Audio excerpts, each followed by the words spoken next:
मीही ऐकलंय, हा मोठा कारवा आहे आणि तो येणारी लोक समविचारी विकासाची ज्यांना ज्यांना कास आहे डेव्हलपमेंटसाठी एकत्र येत हा कारवा मोठा होत जातोय. तुमच्याचकडनं मला कळलंय आता की त्यांनी राजीनामा दिला आणि ते बहुतेक शिंदे गटात जात आहेत आणि जर येत असतील तर अर्थातच नेत्यांशी त्या पद्धतीने बोलणं झालं असणार आणि जे येत आहेत त्यांचं वेलकमच आहे. सबको लेके चलेंगे साथ में.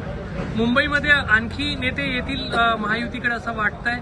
काँग्रेस आणि शिवसेना उद्धव ठाकरे गटात? नाही, नक्कीच येतील. कारण शेवटी कसं आहे की लोकांना विकास हवा असतो आणि महाराष्ट्राचा विकास कशात आहे हे आपण पाहिलेलं आहे. ट्रिपल इंजिनचं सरकार आहे आणि या ठिकाणी देवेंद्रजींची लिडरशिप, एकनाथराव शिंदे यांची लिडरशिप, अजितदादांची लिडरशिप महाराष्ट्राला एक चांगल्या प्रगतीच्या वाटेवरती घेऊन जाताना आपल्याला दिसतेय.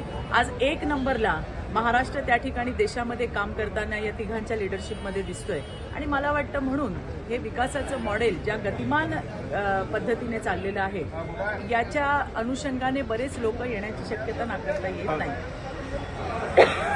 उद्धव ठाकरेंनी म्हटलं आहे की नार्वेकरांनी सगळ्या सीमा ज्या आहेत त्या कोणी नार्वेकरांनी सगळ्या सीमा ओलांडल्या अशा प्रकारे उद्धव ठाकरेंनी म्हटलं आणि 16 तारखेला ते महापत्रकार परिषद घेऊन सगळा खुलासा करणार. बघा, जे तुम्ही आणि मी पाहिलं, नार्वेकरांनी जे काही त्या ठिकाणी वस्तुस्थिती होती ती मांडून तो त्यांच्या हातामध्ये कागदपत्र आणि त्याच्या अनुसार त्यांनी त्या ठिकाणी जे आहे ते सांगितलेलं आहे.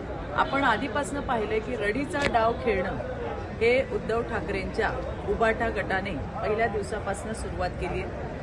त्यांनी सन्माननीय सुप्रीम कोर्ट आणि हायकोर्टला सुद्धा सोडलेलं नाही. त्याच्यामुळे जर त्यांच्या बाजूनी निकाल लागला तर सगळी न्यायव्यवस्था चांगली असते आणि त्यांच्या विरोधामध्ये निकाल लागला तर असे वेगळे वेगळे ठेवणीतले शब्द ते वापरत असतात. त्याच्यामुळे जे काही झालेलं आहे ते कायद्याच्या चौकटीत बसून झालेलं आहे आणि जे कागदपत्र आणि जे काही समोर होतं त्या अनुषंगाने त्यांनी निवाडा केला असेल. एबीपी माझा, उघडा डोळे बघा नीट.